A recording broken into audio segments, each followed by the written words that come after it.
The crash in the forest. Jared was just a simple woodcutter. Every morning, he walked into the deep forest with his axe, looking for strong trees and peace. He lived alone in a small wooden cabin. No phone, no internet, no noise. Just him, the trees, and the sound of birds. But one morning, everything changed. It was still early. The sky was dark blue. Jared was sharpening his axe outside when he heard a loud boom. The ground shook. Birds flew out of the trees, screaming. Then came the sound of something crashing through the forest. Branches snapping, fire hissing. Jared stood still. "What was that?" he whispered. It didn't sound like any storm or treefall. It sounded metallic, like a giant machine breaking. He grabbed his axe and ran toward the sound. As he got closer, he saw smoke rising between the trees. The air smelled like burning wires and melted stone. Finally, he reached a clearing, and what he saw made his heart stop. A huge silver object had fallen from the sky. It was not a plane. It was long and smooth, glowing with blue lights. Half of it was buried in the ground. Strange symbols flashed on the side. Jared hid behind a tree and stared. What in the world? Suddenly, a hatch on the side opened with a hiss. A figure crawled out, tall, glowing, and not human. It was a woman. Her skin was silver blue. Her eyes were bright gold. She wore dark armor, but it was broken and smoking. She fell to the ground, bleeding, gasping for air. Jared's heart pounded. He wanted to run, but then he saw her hand shaking, reaching for help. "Please," she said in a weak voice, "don't let them find me." Without thinking, Jared ran to her side. "Hey, you're hurt. Are you okay?" The woman looked at him. Her eyes softened. "You are human." Jared nodded slowly. "Yes. My name is Jared. Who are you?" She tried to stand but fell again. "They will come. Hide me." Jared didn't know who they were. He didn't know what she was, but something inside him said she was in danger, and he couldn't leave her like this. "Can you walk?" he asked. She shook her head. Her leg was burned badly. Jared gently lifted her into his arms. She was taller than him but light, like she was made of something else. "I'll take you to my cabin," he said. "You'll be safe there." As he carried her back through the woods, she whispered one word, "Lunaria." That was her name. The cabin was small but warm. Jared placed Lunaria on his bed and gave her water. She drank slowly, still watching him carefully. "Why? Help me?" she asked. Jared smiled. "Because you needed it." For a few minutes, neither of them spoke. Then Lunaria touched her chest. A small round light appeared on her skin. "I am not from here," she said. "I kind of figured," Jared replied. "Spaceship, glowing eyes, silver skin. Not something I see every day." She gave a weak smile. "I am a queen. Or was a queen.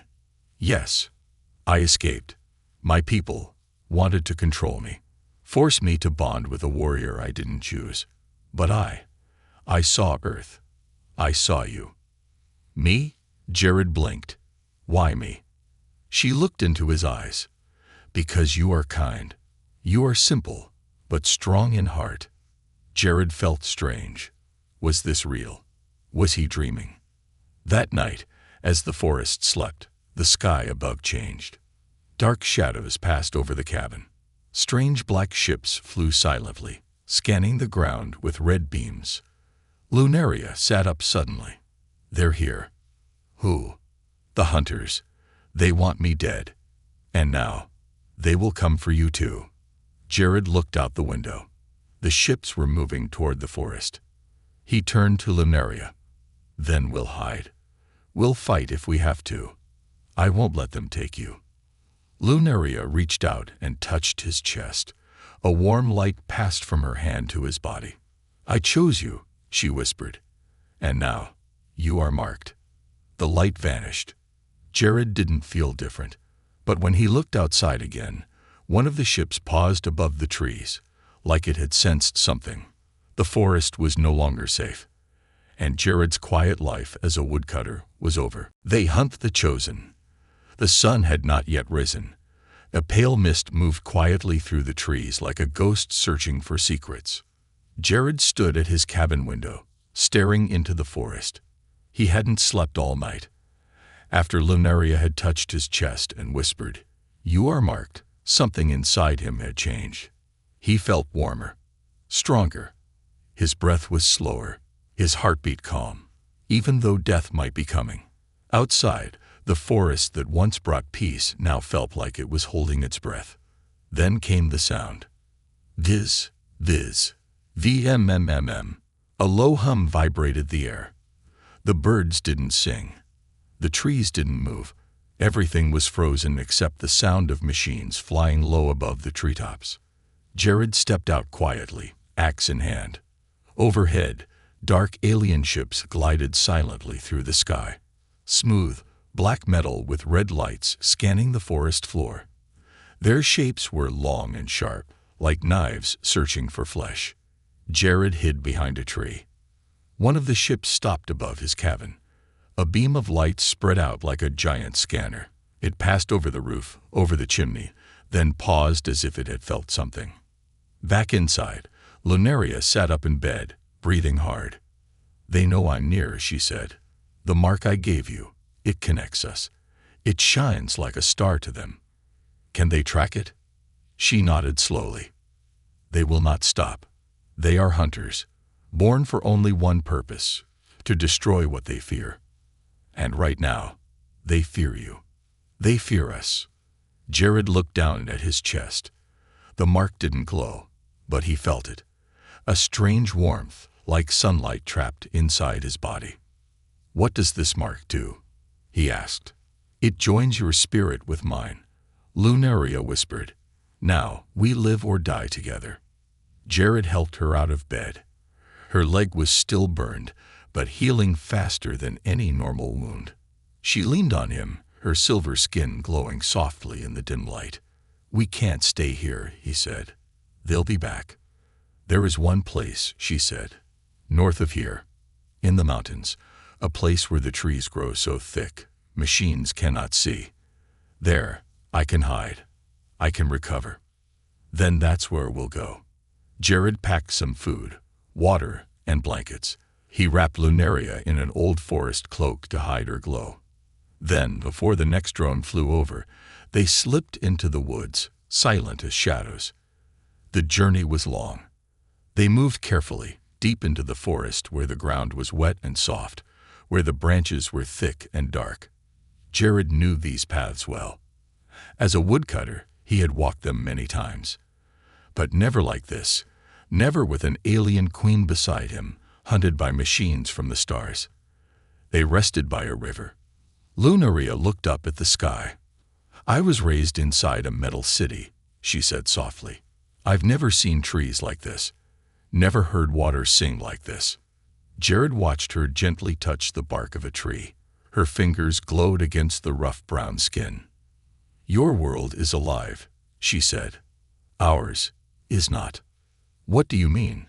"My people lost something long ago. We became cold. Machines replaced our soil. Steel replaced our hearts. That's why the elders chose war. They forgot how to feel." She looked at Jared. "But you helped me. No questions. No fear." "I was afraid," Jared admitted. "But I still couldn't leave you lying there." She smiled. "Kindness is power. That's why they want you gone." As night fell, Jared and Lunaria reached a deep cave hidden by vines. He had found it years ago, but never told anyone. Even animals rarely came this way. "This will be safe," he said. She walked inside slowly, her eyes adjusting to the dark. Suddenly, she stopped. "What's wrong?" Jared asked. "Something is here." Before he could speak, a figure stepped from the shadows. It was not human. It was tall, thin, with blue armor and glowing yellow eyes. But it did not attack. "Queen Lunaria," it said, bowing low. You survived. Jared stood in front of her protectively. Who are you? He demanded. The figure raised his hand peacefully. My name is Thalos. I am one of the Veracay, your loyal guard. Lunaria looked surprised. I thought you were all captured or killed. I escaped, Thalos said. I've been hiding here on Earth, waiting for you. How did you find me? He pointed at Jared. Because he is marked, and the mark sings through the trees. Jared felt it again, the warmth in his chest pulsing like a soft drumbeat. I came to warn you, Thalos continued. The Empress knows you bonded with a human. She has declared war on Earth. If they catch him, they will not only kill them, they will burn the planet. Lunaria's face went pale. She wouldn't. She would. And she has. Jared looked between them. I'm just a woodcutter. I never asked for any of this. But if Earth is in danger, then I need to fight. Thalos nodded. Then you must come with me. There is a portal hidden in the northern cave. We can take you to our world. The rebels are waiting for Lunaria's return. Wait, Jared said, confused. You want me to leave Earth? Thalos looked serious. If you stay, Earth will be destroyed. If you come, you may save both worlds. Lunaria stepped beside him. She placed her hand over his. The choice is yours, she said softly. But whatever you choose, I will stay with you. Jared looked at the forest, at the trees, at the stars above. Then he heard a sound in the distance, not wind, not animals, engines. The hunters had found them again. He looked at Lunaria, then at Thalos. Take me to the portal, Jared said. Let's finish what they started. The bond cannot be broken. The mountain air was thin and cold. Jared stood in front of a glowing circle of light, deep inside the northern cave. It was not made of stone or wood. It floated in the air like a ring of energy. Inside it, he saw another world. A sky with 3 suns, tall silver towers, strange creatures moving in the distance.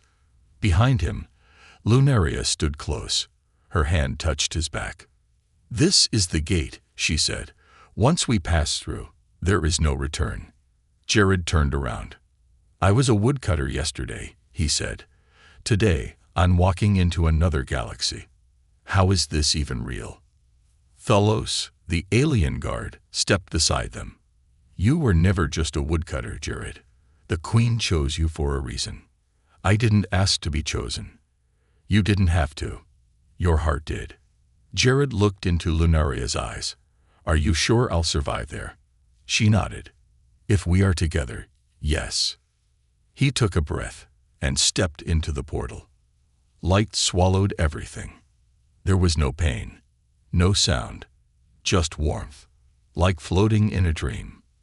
Then Jared landed on soft ground. He opened his eyes. The air was clean but sharp. The sky above him was orange and pink, with 3 glowing suns. The ground was white like ash, but soft like sand. Strange trees with metal leaves swayed gently. He was not on Earth anymore. Welcome to Velora, Lunaria said beside him. Thalos gave a signal, and 2 creatures wearing dark robes came forward, holding spears. Friends, Thalos said. Rebels, loyal to the Queen. Jared tried to speak, but suddenly his head hurt. He fell to his knees. Images exploded in his mind. Alien words, flashing lights, memories that weren't his. A city made of glass. A throne room filled with screams. A child crying under a silver moon. Jared grabbed his head. What's happening to me? Lunaria knelt beside him and placed her hands on his temples. The mark is growing, she said. Your mind is connecting to mine. I'm seeing your memories. Yes, and you may see more unless you learn to control it. Jared's breathing slowed. The pain faded, but the vision stayed behind, quiet in the back of his mind like whispers waiting to speak. They traveled for hours through the alien land. They reached an underground base hidden under the mountains. Inside were hundreds of aliens, rebels who had waited for Lunaria's return. When they saw her, they bowed. "The Queen lives," someone cried. Others raised their fists. "She has returned." But when they saw Jared, their joy turned to silence. "A human," a tall female soldier said. "You bring one of them here." "He is my chosen," Lunaria said. The crowd whispered. Some looked angry, others shocked. "Prove it," the soldier said. Lunaria took Jared's hand and pulled him forward. "Place your hand on mine," she told him. He obeyed. A golden light shone from their palms. Then the light rose higher, wrapping around their bodies, lifting them off the ground. Everyone gasped. Suddenly, a pulse of energy burst from them, pushing the crowd back gently. A peaceful warmth filled the room. Jared and Lunaria floated for a few seconds, then slowly came down. The room was silent. "Only the chosen bond can do that," Thelos said. The prophecy was true. That night, in a quiet chamber, Jared sat by himself. The mark on his chest glowed softly. He was thinking about home, his cabin, the forest, his axe. He missed Earth, but part of him didn't feel like he belonged there anymore. He had changed. A door opened. Lunaria entered and sat beside him. "You are not sleeping," she said. "I can't. Your mind is heavy." "I saw your father," Jared said. "In a memory. He was yelling at you, saying you were a failure, that you would bring shame." Lunaria looked away. Her voice was soft. "He was right. That's why I left." "No, he was wrong," Jared said. "You had the courage to choose love instead of war." Lunaria smiled, but her eyes were sad. "Tomorrow, we go before the council," she said. "They will test you." "Test me how?" "By fear, by truth, by pain. If they believe our bond is false, they will break it, and it may destroy you. Then I'll pass their test." Lunaria looked at him. "Why are you not afraid?" Jared took her hand. "Because I'm not alone." The next morning, the council gathered. 12 ancient aliens sat on high silver chairs, their faces hidden by light. Jared stood in the center with Lunaria beside him. A voice echoed from above. "You are not of our world." "I know," Jared said. "You are bonded to our queen." "I am." "Do you know what that means?" "I know it means I have to protect her, and that I'd give my life for hers." The lights above flickered, then faced the trial. A bright light surrounded Jared. Suddenly, he was back in the forest, but everything was burning. He heard screams. His cabin was destroyed. Trees were falling. He ran toward the noise and saw Lunaria crushed under a burning tree. "No," he screamed. He tried to lift the tree, but his arms were too weak. "I can't," he cried. "Please, let her go," a cold voice said. It was his own voice, standing behind him. "She is not your world," the copy said. "You are nothing but a poor man with an axe. You don't belong with her." "I do," Jared whispered. "Prove it." Jared fell to his knees. Then he closed his eyes. "I choose her," he said. "Even in death, even in fire, I choose her." Suddenly, the fire vanished. The forest became calm. The voice was silent, and Jared stood alone, breathing hard, but free. The light faded. He was back in the chamber. The council sat silently. Then the voice spoke again. "The bond cannot be broken." The room filled with golden light. Lunaria smiled, tears in her eyes. "You did it," she whispered. Jared smiled too. But then, a shadow crossed the room. Thelos rushed in. "My queen." A message from the Empress. He handed her a glowing crystal. She touched it, and a hologram appeared in the air. The Empress, tall, angry, and beautiful, stared at them. "Lunaria," she said, "you have broken our law. You have chosen a human." Her voice grew louder. Bring him to me, or I will come to Earth and burn it myself." The message ended. The room was silent. Lunaria looked at Jared. Her hand reached for his. "We have little time," she said. Jared nodded. "Then we fight. Together. Among the stars, among enemies." The city of Zorith stood like a crown of stars on the edge of the sky. Jared had never seen anything like it. Tall towers made of glowing silver reached into the clouds. Roads floated in the air. Creatures with wings, tails, and shining armor moved between buildings. The city sparkled with light, but behind the beauty, Jared could feel it. Tension. They didn't want him here. As Lunaria's ship landed at the outer gates, a squad of guards waited. Their armor was black, their faces hidden. Each one held a weapon. Jared stepped down with Lunaria beside him. A voice called out sharply, "The queen may pass. The human must be searched." Lunaria stepped forward. "He is bonded to me. He is protected." A tall female guard stepped out. Her armor had red markings. Her face was scared. She looked at Jared with disgust. "No human is protected here. Not until the council says so." Jared raised his hands. "I'm not here to cause trouble." She walked up to him and grabbed his wrist. "Then stay quiet. Don't speak. Don't look anyone in the eye. You are not one of us." She scanned him with a glowing device, then pushed him forward. Lunaria gave him a soft glance. "Don't worry, it will pass." But inside, Jared wasn't sure. The streets of Zorith were full of life. Aliens of all shapes and sizes stared at Jared as he walked by. Some whispered, others laughed.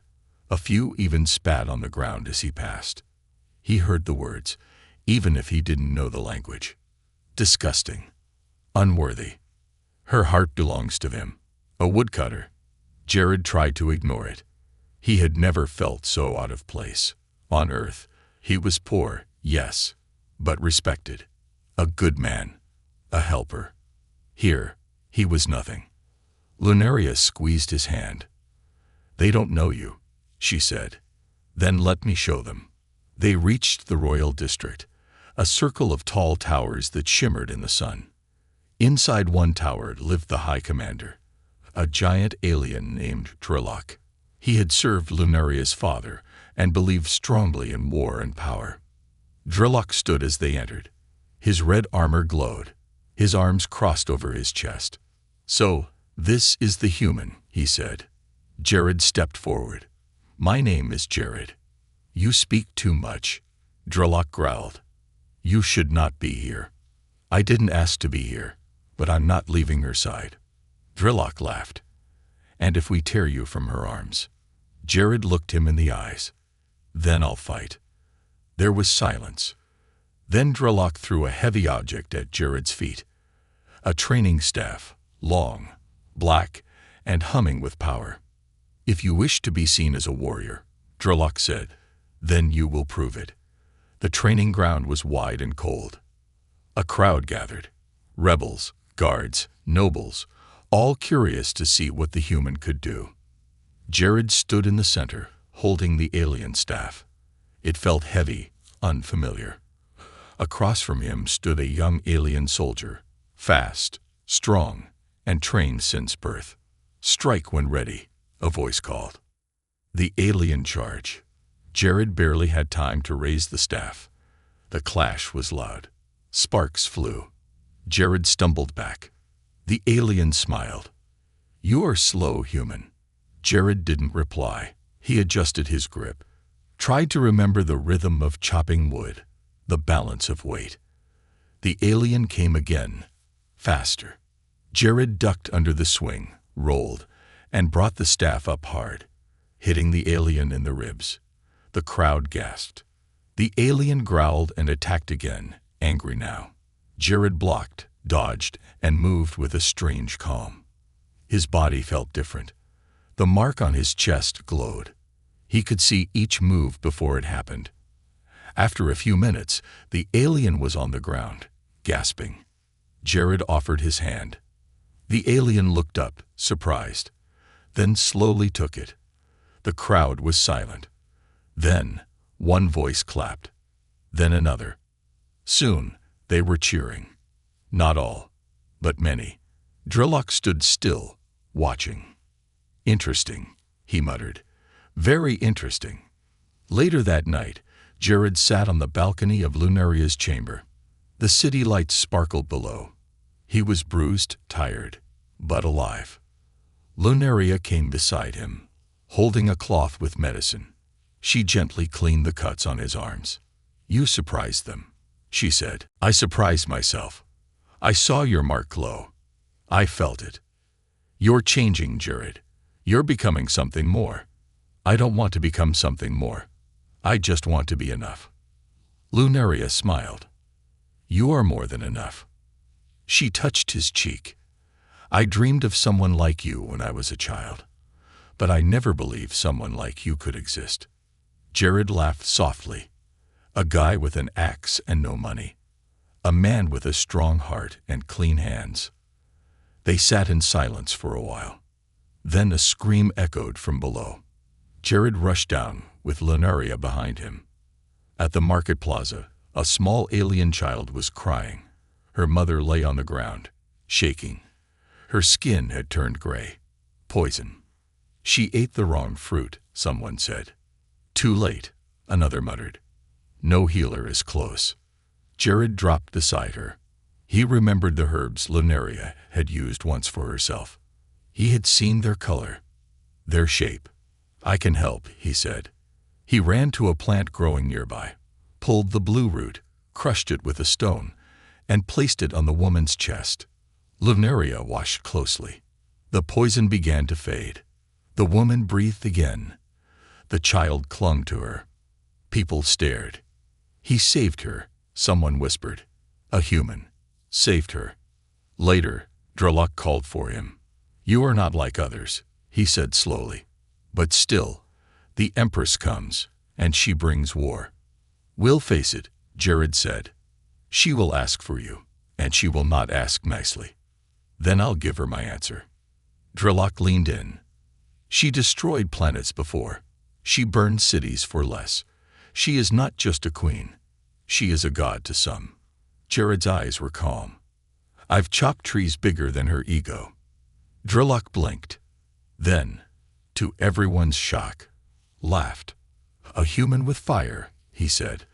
"Perhaps you are the chosen." That night, as the city rested, a message came from deep space. A single sentence echoed across every speaker.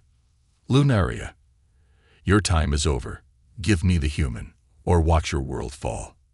Jared stood on the balcony, watching the stars. "They're coming," he said. Lunaria stepped beside him, holding his hand. "So are we." The trial of blood and stars. The twin moons of Zorith hung high in the sky, casting a silver glow over the city. The streets were empty. The stars above were quiet. But the silence was not peace. It was the breath before a storm. Inside the grand arena, thousands of aliens gathered. Warriors, nobles, council members, rebels, spies, and strangers from far worlds. All came to witness the event that hadn't happened in 500 years. A trial of blood and stars. A fight not for land, not for power, but for the right to stand beside a queen. Jared stood in the center of the arena, his hands sweating. Across from him stood his enemy, General Corin, tall, armored, and angry. He was once Lunaria's protector, once promised her hand in royal alliance. But when she fled, she broke that promise. Now he had returned, and he had only one demand. Trial. Corin roared. "Let the human prove his bond. If he wins, I will vanish. If he dies, the queen is free." The crowd cheered, not for Jared, but for tradition. They expected a short battle, a fast kill. Jared looked at Lunaria. She stood behind the royal shield, eyes full of fear, not because she didn't believe in him, but because she knew Corin had trained for war his whole life. Jared had only trained with trees. Drillock stepped forward, holding two weapons. One was a plasma blade, a sword made of glowing blue fire, used by elite alien warriors. The other was a staff made of earthwood, strong, plain, and simple. "Choose," Drillock said. Jared looked at both, then picked the wooden staff. The crowd laughed, but Jared smiled. The arena floor opened wide, revealing the battlefield. Floating rocks, gravity fields, shifting tiles, a place of chaos, a place to test the soul. A voice echoed from above. "Let the trial begin."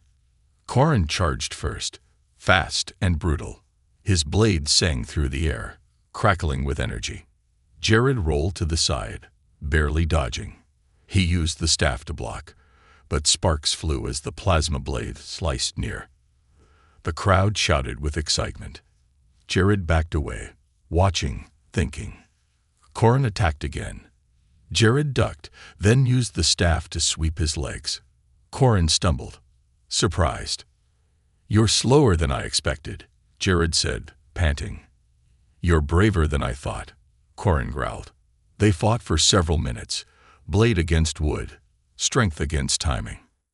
Jared took hits, burns on his arm, a cut on his cheek, but never fell. He moved like a dancer, dodging, spinning, jumping, not trying to win, just trying to stay alive. But slowly he began to notice something. Corrin was proud, arrogant, predictable. Every time he attacked, his feet followed the same rhythm. Jared counted. 1, 2, 3. Swing. 1, 2, 3. Strike. Always the same. Jared waited. Then, just as Corrin shouted and raised his blade for a final blow, Jared stepped forward, not back. He jammed the staff into Corrin's gut. The general gasped, stumbled. Jared twisted the staff, hit him across the head, then swept his legs hard. Corrin crashed to the ground, disarmed. The crowd went silent. Jared stood over him, breathing hard. Staff raised. He could finish it. One strike, one blow. But he stopped. He dropped the staff. "I'm not here to kill you," he said. "I'm here because she chose me, and I chose her." He turned his back. The arena stayed quiet. Then someone clapped. Then more. Then the entire crowd rose to their feet. Even Drillock stood and bowed slightly. "The human wins," he said. Later, in the royal chamber, Jared sat beside Lunaria, his wounds being treated. "You scared me," she whispered. "I scared myself," he replied, smiling weakly. "You could have ended him, but I didn't need to. Sometimes, mercy is stronger than victory." She took his hand. "They respect you now. You've earned it." "Good," Jared said, "because I have a feeling we'll need all the respect we can get." That night, a storm of red clouds covered the sky. Ships moved through the stars like black knives. The Empress had arrived. The next morning, the palace was quiet. The sky above Zoreth was dark. The Empress's ship hovered like a mountain in the sky, silent, heavy, filled with fire. Inside the palace, Jared stood in front of a large mirror.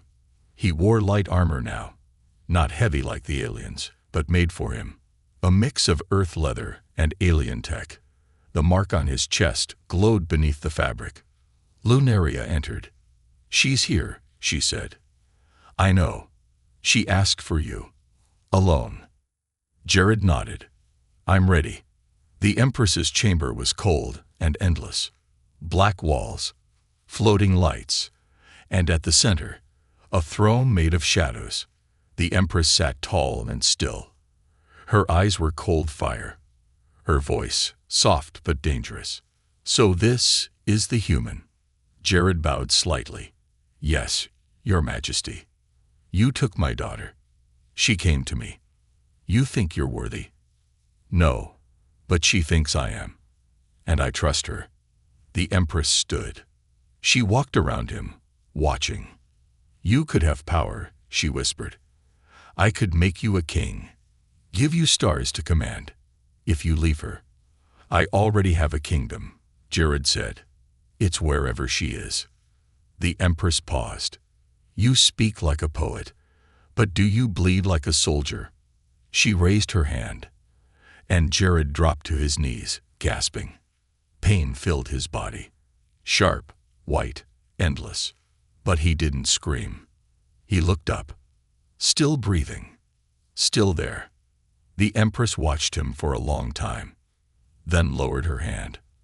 You have strength, she said, but war is coming, and you will suffer. Jared stood, shaking but alive. Then I'll suffer beside her. The Empress stared at him. Then, without a word, she vanished into the shadows. Outside, the skies roared. The first shot of war had been fired. But Jared had passed her test. He was not just a woodcutter anymore. He was something more. Return to Earth, fight for humanity. The Earth looked small from space. Jared stood near the viewing glass of the starship, his eyes fixed on the blue and green planet below. The clouds spun slowly. The oceans shimmered. Cities sparkled in the dark. His home was still beautiful. But war was coming. And this time, he was not returning as a woodcutter. He was returning as the bonded mate of a queen.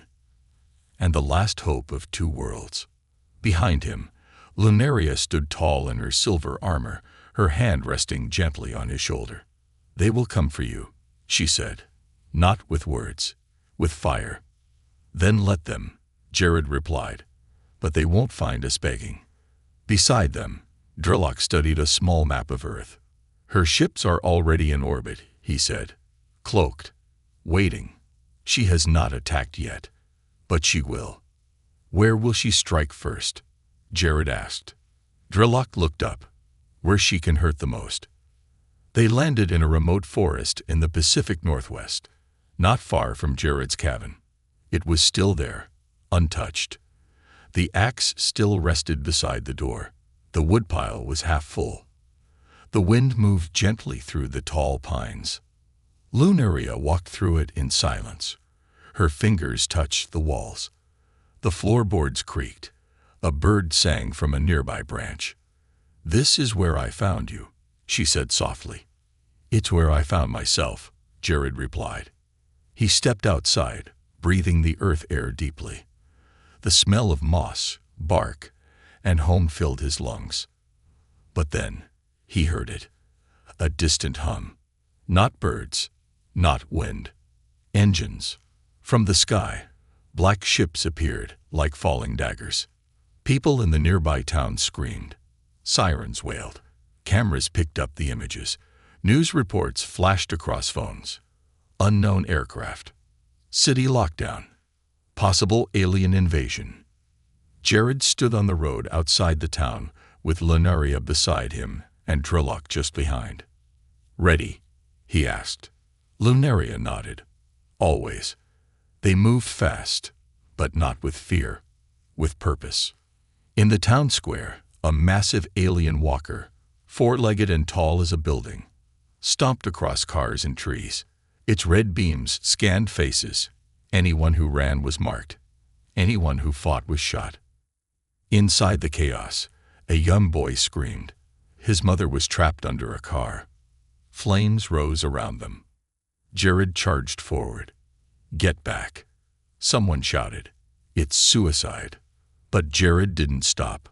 He reached the mother, pushed the car enough to pull her free, and lifted the boy in his arms. The alien walker turned toward him. It locked on. Fired. A blue shield of light erupted in front of Jared. Lunaria stood behind him, her hands glowing with raw energy. No one touches him. The beam stopped. Jared turned to the walker. Let's bring it down. Together, they fought like thunder. Jared moved through the street like a storm, using his earth staff enhanced with alien tech to disarm soldiers and save civilians. Lunaria flew above, shooting down drones, covering the town with a dome of protection. Drillock led the rebels on the ground. He shouted in alien tongue, and warriors poured from hidden ships. They wore earth clothing and armor made from old cars, scrap metal, and trees.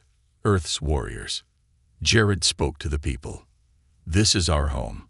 It doesn't matter if you're poor, weak, or afraid. This planet is ours. And no one, not even a space empress, takes it without a fight. The crowd cheered. Old farmers, store owners, mechanics, veterans, all stood, weapons in hand, hearts on fire. That night, around fires in the forest, Earth's army was born. Small, strange, but real.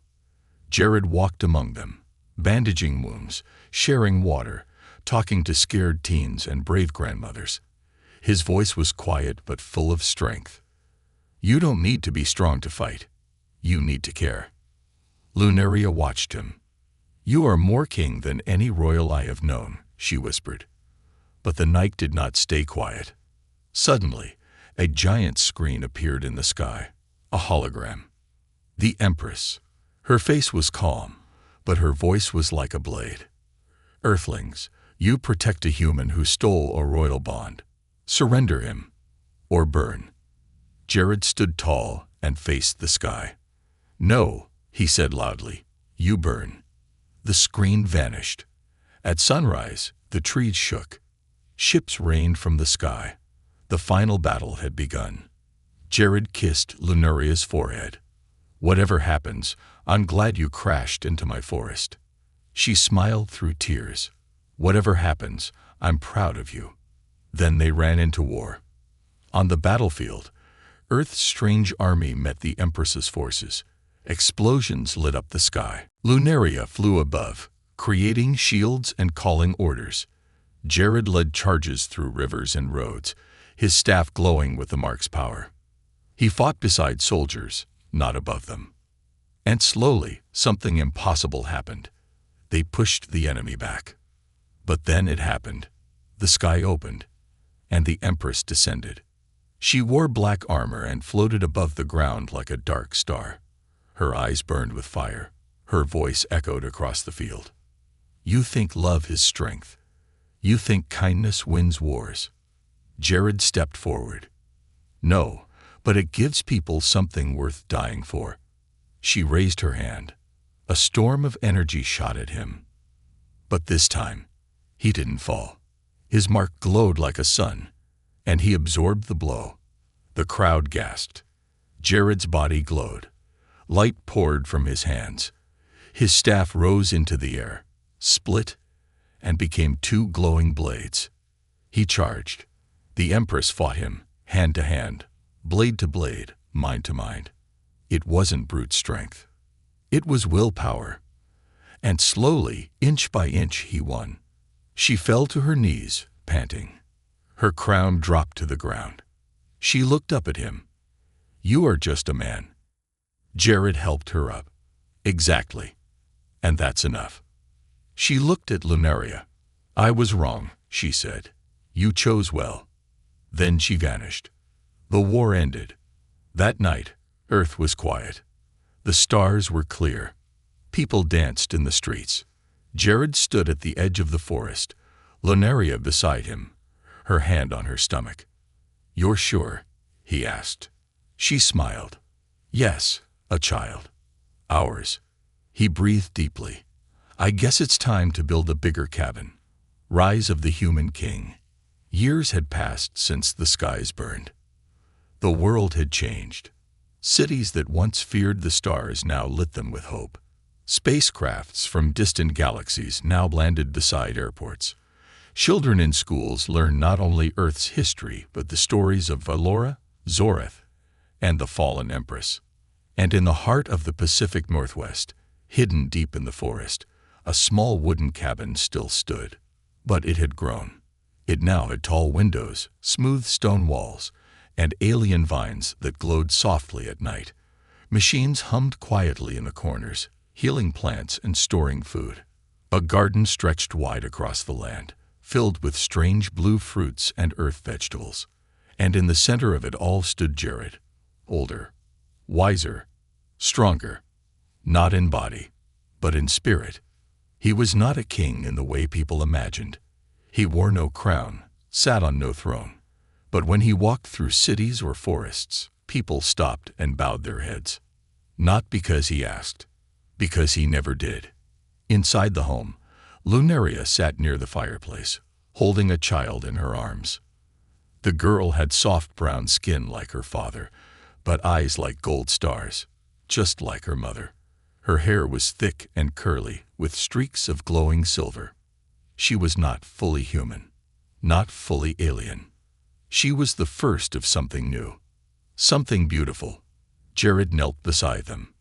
"Time for her to sleep," he asked. Lunaria smiled.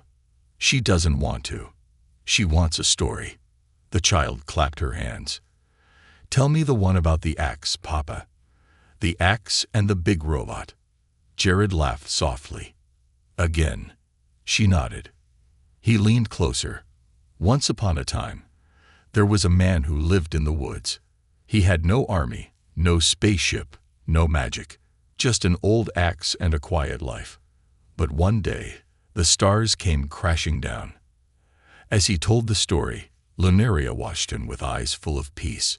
She remembered the fire, the blood, the fear, and how Jared had never let go of kindness. Far away in the city of Zoreth, a grand celebration was underway, the Day of Unity. Each year, on the day the war ended, both Earth and Valera remembered. Ships from every corner of the galaxy arrived. Flags of different species flew together. Music played, blending languages no translator could ever fully explain.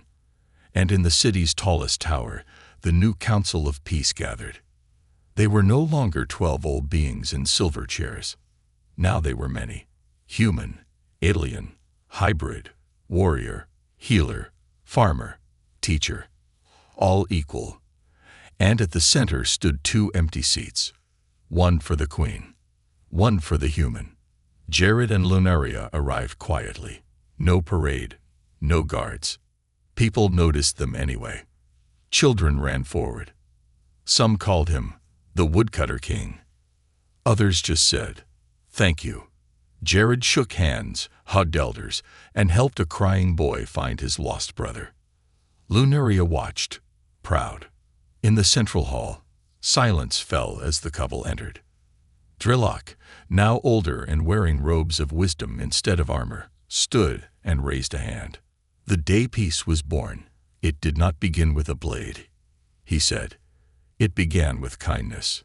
He turned to Jared, and a human who opened his door to a stranger. The room rose. Applause thundered. Jared didn't speak for a long time. Then he stepped forward. "My name is Jared," he said. "I was a woodcutter. I didn't know anything about aliens, or politics, or war." He looked around the room. "But I knew this, that no one deserves to be hunted. That no one should cry alone. That love is not a weakness. It's the reason we fight." He paused. "My daughter will grow up in a world where humans are not feared, where aliens are not hated, where a bond means more than blood." He turned to Lunaria. "And I'll spend every day of my life proving that kindness is stronger than power." The room stood again. This time, not just for a king, but for a father, a husband, a man who reminded them all what it meant to care. As night fell, fireworks lit the sky. Children from Earth and Zoreth held hands, looking up at the colors. Jared and Lunaria stood at the edge of the balcony, their daughter between them. "She has your strength," Lunaria said. "And your fire," Jared replied. Their daughter pointed to the stars. "Will I go up there one day?" Jared knelt. "You'll go farther. And when you do, remember, the stars are not just for kings and queens. They're for dreamers." She smiled. And something in the air changed, as if the stars were listening. Years later, the forest was quiet again, but not empty. Children played among the trees, jumping from glowing root to stone. Small alien animals nibbled at berries. A new village had grown around Jared's old cabin, built by humans and aliens together.